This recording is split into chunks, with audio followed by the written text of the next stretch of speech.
Welcome sa Durs 2.0. Fresh at nagbabagang happenings ba ang hanap mo? Mga padabarkads man yan o mga trending topics? Pues, sagutan natin yan.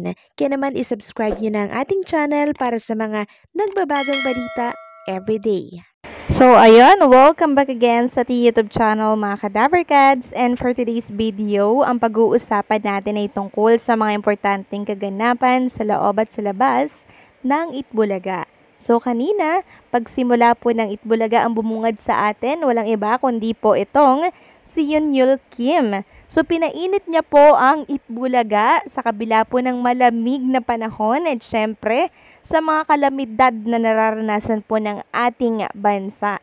And also, nagbalik din po mga Kadaverkads, etong si Arboni Gabriel, dito po yan sa Itbulaga. While si Maine Mendoza naman, present na po sa Itbulaga at si Miles Ocampo ang nasa sugod bahay mga kapatid. Samantalang sa therapy naman mga Kadaverkads, unang arangkada pa lang, grabe, emosyonal na po agad yung kasama nung nabunot po dito sa therapy. Hindi po kasi niya expected na kasamahan niya po yung mabubunot dito kasi idol na idol po etong si Bossing Vic Soto. And alam nyo, sa sugod bahay mga kapatid, ganon din po, emosyonal din po ang nanay nung winner nung nanalo po dito. Kasi sabi niya nga, malaking tulong na ito para makapagsimula siya ulit ng bagong business. Sa tulong syempre yan ng 50,000 pesos na pinamahagi ni Bossing Vic Soto. So andirito po ang sugod bahay sa Barangay 163 Zone 14 Santa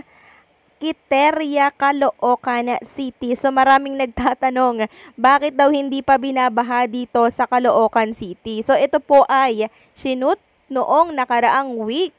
Mga Kadaverkads, ang live ng Itbulaga ay bukas pa po. Araw yan ng Miyerkules.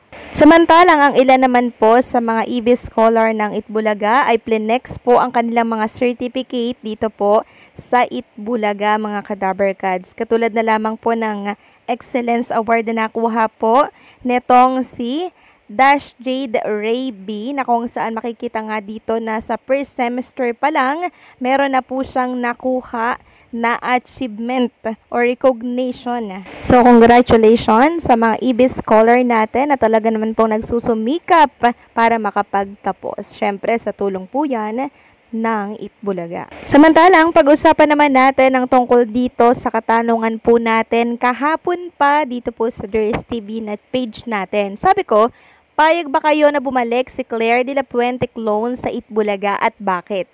So, ang mga nakita kong comment doon, payag sila lahat mga Kadaverkads. Pero, may mga nagsasabi na bakit pa daw po pababalakin si Jezara or itong clone ni Claire de la Puente. Para saan pa daw at ano ang gagawin nito sa Itbulaga? So, ilan lamang yan sa mga nakita ko pong komento, mga Kadaverkads. So, mga tutol, yung ilan na bumalik pa si Claire de la Puente. Merong ding nagsasabi na hindi yun mangyayari, knowing TBJ, kung ano daw po ang desisyon, yun na daw yun mga Kadaverkads. At eto pa mga Kadaverkads, alam nyo bang itong nanalo si Rachel po, yung winner ng female clone mga Kadaverkads, siya po pala noon pa man pumupunta na po sa Itbulaga. So meron tayong picture niyan, kasama niya po si Alan K. Makikita nga dito, bata-bata pa po si Alan K, mga Kadaverkads. Ayan no, ibig sabihin, matagal na pala siyang Daverkads. And pabalik-balik na lamang pala siya sa Itbulaga studio nung time na nasa APT studio pa po sila. And eto pa ang na-discover natin mga Kadaverkads. Si Rachel po pala at si Dulce magkaibigan. Kaibigan din nila yung lalaki po na OPM male clone na ngayon ay lalaban din po. Ito nga po at may mensahe siya kay Rachel. Sabi niya, congrats Rachel and good luck sa aming mga ibang batch pa na lalaban. Clone Sue, Thompson, Sharon Coneta, and Eddie P. Ito nga yung sabi po nung OPM male clones. Pareho ko pong kaibigan si Clone Dulce at Sharon. Nagkakasama kami sa mga competition at show, kaya binabati ko po sila sa journey nila sa The Clones. May judges decision na po, kaya kami, mga contestant, need a respect at i-congratulate ang isa't isa napapalaring manalo. And nabasa ko nga din dito mga Kadaver Cards na hindi daw po pinakita ng mga judge or ng Itbulaga yung pinakang resulta ng botohan. Sabi po dito ng isang netizen, pinakita ba nila ang boto ng mga judges? Wala naman, di ba? Lahat ng singing competition nilalahad ng bawat judges ang hatol nila maliban sa competition na ito. Walang karapatan yung nanalo kaya ang daming nag-react. Obvious na may pinaboran. So marami po ang sumang-ayon dito mga Kadaver Cards. Ayan po yung mga komento nila. So until now mga Kadaver Cards, hindi pa rin talaga matanggap ng Daver Cards natin yung naging resulta po ng judgment nung Sabado. Martes na ngayon mga Kadaver Cards, pero ito pa rin po ang topic sa live chat ng Itbulaga at talaga naman pong ang daming nagko-comment doon na hindi daw patas ang labanan and hopefully mabasa nga yan ng TBJ mga Kadaver Cards or ng TBJ Stop or TBJ Production para may gawin silang paglilinaw ukol dito para matapos na yung issue. Kasi sa totoo lang tanggap na po ni Jazara yung naging judgment ng Itbulaga or ng mga judges. Katunayan nga niya, nagpasalamat po siya sa opportunity na binigay po ng TBJ at ng Itbulaga. Ito yung statement niya po, thank you for the wonderful opportunity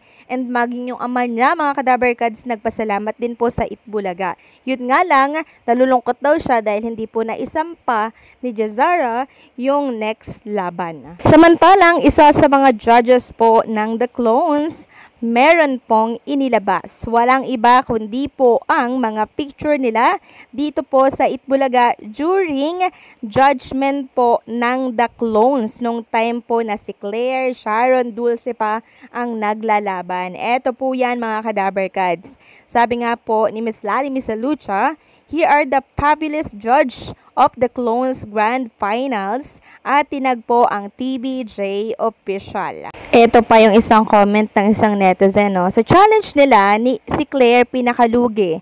Binigay nila ang layo sa genre ni Claire de la Puente. Samantalang yung song na binigay kay Dulce at Sharon, halos genre pa din nila. Dapat isang song lang na makabago ang pinakanta sa kanilang tatlo para magkaalaman kung sino ang consistent na madadala pa din yung clone boys nila sa ibang genre ng kantahan. Sana next week, make sure Itbulaga na deserve ang mananalo.